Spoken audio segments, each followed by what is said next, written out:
ప్రతిఘటన టీవీకి స్వాగతం. క్షణక్షణం మీకోసం. రాజన్న సిరిసిల్ల జిల్లా ఎల్లారెడ్డిపేట మండలం బొప్పాపూర్ గ్రామంలోని జామా మసీదులో శుక్రవారం ప్రార్థనల అనంతరం ముస్లిం సోదరులు నల్ల బ్యాడ్జీలు ధరించి వక్ఫ్ సవరణ చట్టాన్ని రద్దు చేయాలని నిరసన వ్యక్తం చేశారు. ఈ సందర్భంగా కాంగ్రెస్ పార్టీ జిల్లా మైనార్టీ అధ్యక్షులు షేక్ సాహెబ్, గ్రామ అధ్యక్షులు ఇర్ఫాన్ హుస్సేన్ మాట్లాడుతూ ఇటీవల పార్లమెంటు ఆమోదం పొందిన సవరణ చట్టం రాజ్యాంగ విరుద్ధమని అన్నారు. వక్ఫ్ సంబంధించిన భూములు ముస్లిం పెద్దలు కోటీశ్వరులు దానాలుగా ఇచ్చిన భూములు అని అన్నారు. ఇట్టి భూములని ట్రస్టుల ద్వారా సొంతంగా కొనుగోలు చేసిన భూములని అన్నారు. వక్ఫ్ సవరణ చట్టాన్ని కేంద్ర ప్రభుత్వం వెంటనే రద్దు చేయాలని డిమాండ్ చేస్తూ వక్ఫ్ భూముల కోసం ప్రాణాలు సైతం అర్పిస్తామని తెలిపారు. ఈ కార్యక్రమంలో బొప్పాపూర్ మున్సిపల్ కమిటీ అధ్యక్షులు మహమ్మద్ ఇర్ఫాన్ హుస్సేన్, ఖలీద్, వహీద్, వాజిద్, షాకిర్ హుస్సేన్, సల్మాన్, జాకీర్ హుస్సేన్, జహూర్, హుజూర్, కరీం, కదీర్ సుమారు 300 మంది సభ్యులు పాల్గొన్నారు. ఈరోజు రాచర్ల బొప్పాపూర్లో నిరసన ర్యాలీ వ్యక్తం చేయడం జరిగింది. అలాగే వక్ఫ్ బోర్డు ఒక వ్యవస్థకు చెందింది, కానీ ఈరోజు సుప్రీంకోర్టు కూడా దాన్ని వక్ఫ్ బోర్డును ఎలా చేర్చుకుంటారు ప్రభుత్వంలో అని చెప్పి ప్రశ్నించడం జరిగింది కేంద్ర ప్రభుత్వాన్ని.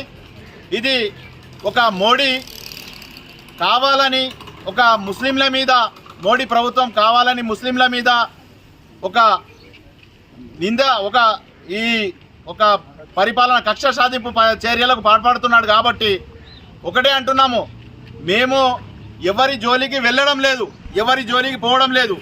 మాది స్వాతంత్రంలో మా మైనార్టీలు ఉన్న అధిక సంఖ్యలో ఉన్నటువంటి మైనార్టీలు అప్పుడు ఎవరు లేరు. భారతదేశం మాది, భారతదేశం ఉమ్మడి మన లౌకిక దేశం. కాబట్టి ఈ ముస్లింలకు కూడా, ముస్లింలు కానీ, జైన్లు కానీ, సిక్కులు కానీ, క్రైస్తవులు కానీ అందరికీ సమాన హక్కు ఉంది. మేము తక్కువ ఉన్నాం కాబట్టి మమ్మల్ని మైనార్టీలుగా పిలవడం జరుగుతుంది. అంతేగాని ఒకటే పెట్టి ఒక కులాల పేరుతో, ఒక మతం పేరుతో రెచ్చగొట్టి ఈరోజు కేంద్ర ప్రభుత్వం పాలిస్తుంది కాబట్టి, విభజించి పాలిస్తుంది కాబట్టి మేము ఒకటే అడుగుతున్నాం. ఈరోజు మేము మా జగాల మేము ఉన్నాం కాబట్టి మమ్మల్ని గెలకకండి. ఒకవేళ గెలికితే బీజేపీ నాయకులారా ఒకటే చెప్తున్నాం, గెలికితే మాత్రం మేము జైళ్ళు నింపేటానికి కూడా, జైళ్ళల్లో కూడా ఉండేటందుకు, జైళ్ళు నింపేటందుకు కూడా రెడీ ఉన్నాం. మా దాని గురించి, మా వక్ఫ్ ప్రాపర్టీ గురించి, మా ప్రాణాలను కూడా అర్పించేటందుకు మేము సిద్ధంగా ఉన్నామని ఈ విధంగా మేము కేంద్ర ప్రభుత్వాన్ని హెచ్చరిస్తున్నాను. మరి అలాగే కేంద్ర రాష్ట్ర ప్రభుత్వాలు కూడా, ప్రతి రాష్ట్ర ప్రభుత్వాలు కూడా దీని మీద ఆలోచించి మైనార్టీలకు, ముస్లింలకు న్యాయం జరిగేలా ఇయ్యాల. మాదే కాదు, రేపు ప్రతి ఒక్కరిది దీనికి క్రైస్తవులు, జైన్లు, బుద్ధులు, బౌద్ధ మతస్థులు, మళ్ళీ సిక్కులు అందరు కూడా వ్యతిరేకిస్తున్నారు. వాళ్ళ పార్టీలో కూడా కొందరు ఎంపీలు వాళ్ళ మనసును చంపుకొని కూడా ఈ బిల్లును పాస్ చేయడం జరిగింది. ఇటువంటి కార్యక్రమాలు చేస్తే ఖబర్దార్ మోడీ గారు, మీరు ఈ దేశాన్ని పాలించడానికి ఉన్నారా, దేశాన్ని అగ్గిపెట్టేందుకున్నారా మాకు అర్థమవడం లేదు.